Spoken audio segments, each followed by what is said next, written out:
সবাইকে অনেক অনেক ভালোবাসা জানিয়ে আজকে একটা রান্নার রেসিপি নিয়ে চলে এসেছি তোমাদের সঙ্গে শেয়ার করব বলে।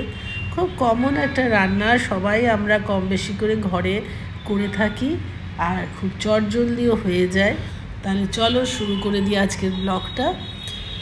এই বড় বড় চিংড়ি আমাদের পাশে বাজারে দেখছি উঠেছে, তো আমি রাত্রেবেলায় একটু চিংড়ি মাছ নিয়ে নিয়েছিলাম।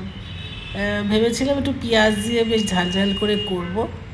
তো সকালে উঠে এটা ভালোভাবে পরিষ্কার করে নিয়েছি, আর তার সাথে সাথে সর্ষে পোস্ত কাঁচা লঙ্কা বাটা একটা বানিয়ে নিয়েছি পেস্ট।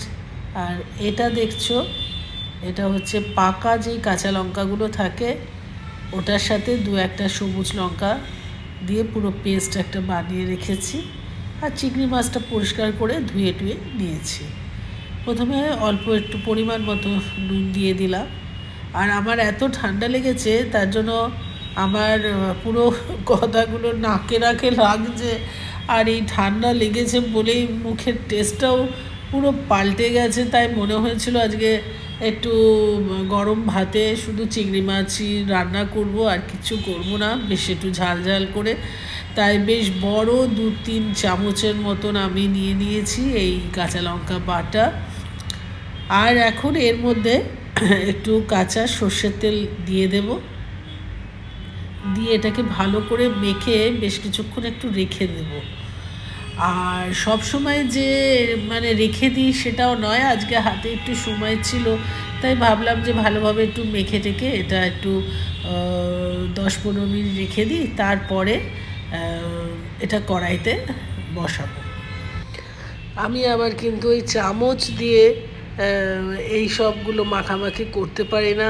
হাতের ছোঁয়াতেই যে জিনিসটা ভালো হয় সেটা চামচের সাথে একদমই যায় না, বিশেষ করে আমাদের বাঙালিয়ানা রান্নাতে।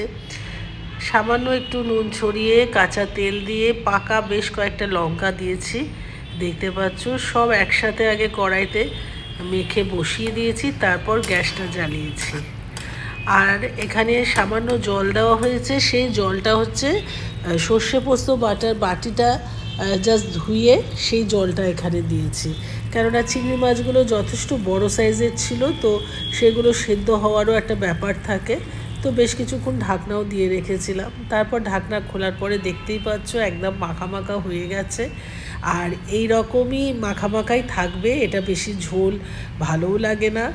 তো কীরকম লাগলো তোমাদের এই ছোট্ট একটা খুব কমন একটা রেসিপি অবশ্যই জানিও। ভালো লাগলে লাইক আর শেয়ার করো। আর এটা রান্না করতে করতে আমার গরম ভাতও হয়ে গেছে, এখনও ধোঁয়া বেরোচ্ছে দেখতে পাচ্ছ। আজকে দুপুরে আর কোনো কিছু দরকার পড়বে না, শুধু এই ভাপা চিংড়ি মাছ দিয়ে গরম ভাতে খুব ভালো খাওয়া হয়ে যাবে। আশা করি তোমাদের ভিডিওটা নিশ্চয়ই ভালো লেগে থাকবে। আর যারা এখনও পর্যন্ত আমার চ্যানেলটাকে সাবস্ক্রাইব করোনি, প্লিজ সাবস্ক্রাইব করে দিও। পাশে থাকা বেল আইকনটাকে অবশ্যই করে প্রেস করো, যাতে নতুন ভিডিওর নোটিফিকেশানগুলো সবার আগে তোমাদের কাছে পৌঁছে যায়। বাইরে কি প্রচণ্ড রোদ উঠেছে দেখতে পাচ্ছ, কিন্তু আমাদের সত্যি করে গরমটা অনেকটাই কম আছে। আর প্রত্যেক দিন রাত্রিবেলায় বৃষ্টি হচ্ছে, কিন্তু এই টাইমে কিন্তু দুপুরের দিকটায় যথেষ্ট রোদ থাকে। সবাই খুব ভালো থেকো, সুস্থ থেকো এই গরমে। এই বলেই আজকে ব্লগটা এখানে শেষ করলাম। টাটা।